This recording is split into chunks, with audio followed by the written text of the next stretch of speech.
मैं 17 की थी और वे 39 साल के शादीशुदा आदमी। ये है हमारी लव स्टोरी। एक दिन खाली बैठे मैंने फेसबुक पर एक अनजाने आदमी को फ्रेंड रिक्वेस्ट भेज दी, जो दिखने में बहुत हैंडसम था। उस आदमी ने उसी रात फेसबुक पर मेरी भेजी फ्रेंड रिक्वेस्ट एक्सेप्ट कर ली। तुम्हें पता है कि तुम इस साड़ी में कितनी खूबसूरत लग रही हो, उसने मैसेज किया। थैंक्स, मुझे भी तुम्हारी डीपी अच्छी लगी। इसी तरह हमने बातें करनी शुरू कर दी। मुझे पता था कि वह 39 साल का शादीशुदा आदमी है, जो 2 बच्चों का बाप भी है। इन सब चीजों के बाद भी हमने अपनी बातें शुरू कर दी। इतना ही नहीं, हमने अपना नंबर भी एक दूसरे के साथ बदल लिया। देखते ही देखते हम एक दूसरे के करीब आ गए और एक दूसरे के बेस्ट फ्रेंड बन गए। फेसबुक पर हम एक दूसरे के साथ बहुत ज्यादा बातें करने लगे और सोशल मीडिया पर ज्यादा से ज्यादा समय बिताने लगे। दूसरी ओर उस आदमी को लगने लगा कि हमारे करीब आने से, इतनी बातें करने से वह अपनी बीवी से दूर जा रहा है। वह अपने बच्चों के साथ दूसरे स्टेम में रहती थी। वह मुझसे बोलता था, अभी पता नहीं, मैं सारा दिन तुम्हारे बारे में ही सोचता रहता हूँ। मुझे अफसोस है इस बात पर। मैं नेचर से काफी शर्मीली थी। मेरे काफी अच्छे दोस्त भी थे, लेकिन मुहाफिज जैसा दोस्त होना काफी स्पेशल था मेरे लिए। 1 महीने की चैटिंग के बाद हमने वीडियो कॉल करना भी शुरू कर दिया। हम उस पर बातें कम और एक दूसरे को घंटों निहारा ज्यादा करते थे। एक रात वह मेरे साथ वीडियो कॉल पर था। उसने बोला, ऐसे देखते देखते कहीं प्यार ना हो जाए। खैर, अब हम रोज ही वीडियो कॉल करने लग गए। हम इतने पास आ चुके थे कि अब हम एक रियल कपल की तरह बिहेव करने लगे थे। हम बहुत ज्यादा बातें करते, एक दूसरे को चिढ़ाते और थोड़ी लड़ाइयां भी करते। कहने का मतलब था कि एक 17 साल की लड़की को 39 साल के आदमी से प्यार हो गया था। प्यार की कोई उम्र नहीं होती। जिस तरह से प्यार की कोई उम्र नहीं होती, उसी तरह से हम दोनों को भी अपना रिश्ता बिल्कुल गलत नहीं लगा। हमें नहीं लगा कि हमने कुछ गलत काम किया है। जब उसकी बीवी आई, इसी दौरान इसकी बीवी और बच्चे इससे मिलने आए, पर वह फिर भी मुझसे बातें किया करता था। यहाँ तक कि वह अपनी बीवी के सामने भी मेरी कॉल उठा लेता था। उसी दौरान उसकी बीवी उस पर शक करने लगी, क्योंकि अब वह पहले जैसा बिल्कुल भी नहीं रहा। एक रात की बात थी जब ये दोनों बेड पर सोने के लिए गए। तभी इनके फोन पर मैंने मैसेज और अपनी फोटो भेजी। इनकी वाइफ ने उठ का फोन जैसे ही खोला, मेरी फोटो उन्हें दिखी। उसकी वाइफ ने कोई रिएक्शन नहीं दिया, बस मुहाफिज को जोर का थप्पड़ मारा और रोने लगी। 3 दिनों के बाद वह घर छोड़कर चली गई। मुझे उसकी वाइफ के लिए काफी बुरा लगा, इसलिए मैंने उससे कई दिनों तक बातचीत बंद कर दी। उसकी वाइफ के जाने के बाद हम फिर से मिले और हमने लॉन्ग ड्राइव पर जाने का प्लान बनाया। उसी शाम उसने मुझे प्रपोज किया। मुझे सिर्फ तुम ही चाहिए और कुछ नहीं।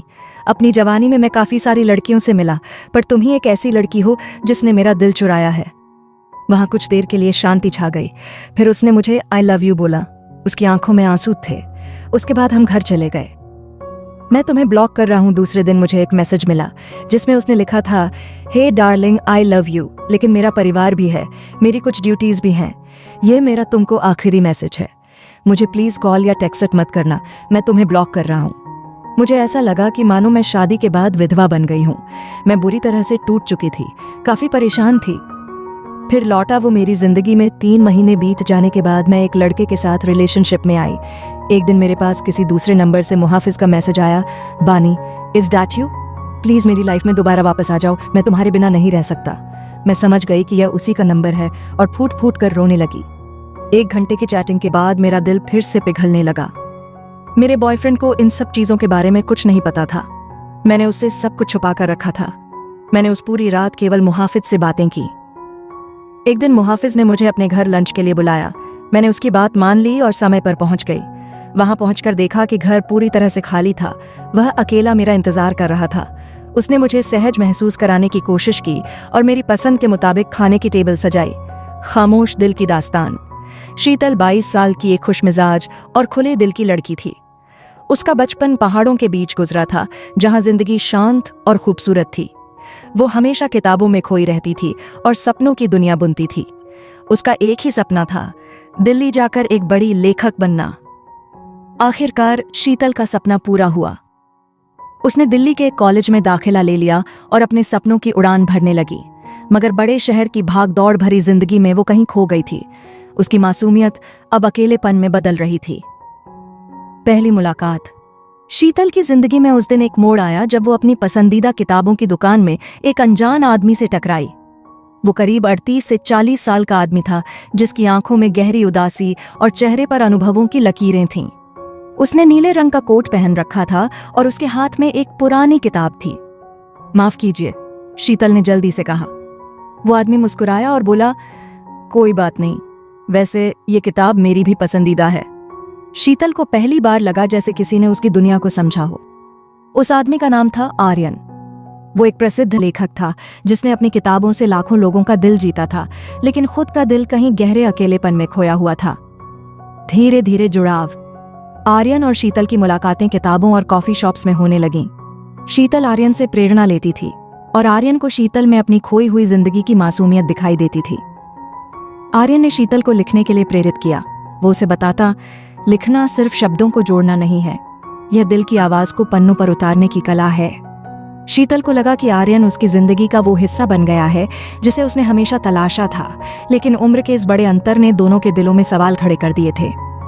दिल की उलझनें। एक दिन शीतल ने हिम्मत करके आर्यन से पूछा, आप हमेशा इतने अकेले क्यों रहते हैं? क्या आपने कभी किसी से प्यार नहीं किया? आर्यन ने गहरी सांस ली और कहा, प्यार किया था, लेकिन जिंदगी ने मुझे उससे दूर कर दिया। अब मैं बस किताबों के साथ जीता हूं। प्यार से डर लगता है शीतल। शीतल ने कहा, शायद हर इंसान को एक दूसरा मौका मिलना चाहिए। आर्यन को शीतल की मासूमियत और उसकी बातों में एक नई उम्मीद नजर आई, लेकिन वो जानता था कि शीतल की उम्र, उसकी सोच और उसका भविष्य उससे बिल्कुल अलग था। प्यार का इजहार। एक शाम जब दोनों एक किताब मेले में गए, शीतल ने आर्यन से कहा, मैं आपसे कुछ कहना चाहती हूं। आप मेरी जिंदगी का वो हिस्सा बन गए हैं जिसके बिना मैं अधूरी हूं। मैं आपसे प्यार करती हूं। आर्यन कुछ पल के लिए चुप हो गया। उसने शीतल के हाथ थामे और कहा, शीतल, मैं भी तुमसे प्यार करता हूं, लेकिन मेरी और तुम्हारी जिंदगी अलग अलग रास्तों पर है। तुम्हारी उम्र सपने देखने और उन्हें पूरा करने की है। मेरा प्यार तुम्हारे सपनों की रोशनी बन सकता है, लेकिन मैं तुम्हें बांध नहीं सकता। शीतल की आंखों में आंसू थे। वो जानती थी कि आर्यन सही कह रहा था। अलगाव और एक नई शुरुआत। उस रात के बाद दोनों ने एक दूसरे से दूरियां बना लीं। शीतल ने अपने लेखन पर ध्यान दिया और कुछ सालों में एक बड़ी लेखिका बन गई। उसकी हर किताब में आर्यन का जिक्र होता, उसकी यादें और उसके शब्द जीवित रहते। दूसरी ओर आर्यन शीतल की हर किताब पढ़ता और उसमें खुद को महसूस करता। उसने शीतल को कभी नहीं रोका, क्योंकि वो जानता था कि उसका प्यार सिर्फ उसे उड़ान देने के लिए था, न कि उसे कैद करने के लिए। सालों बाद शीतल और आर्यन फिर एक साहित्यिक कार्यक्रम में मिले। दोनों ने एक दूसरे को देखा और मुस्कुरा दिए। उनकी खामोशी ने वो सब कह दिया जो उनके शब्द कभी नहीं कह पाए। उनकी कहानी अधूरी थी, लेकिन उसमें एक खूबसूरत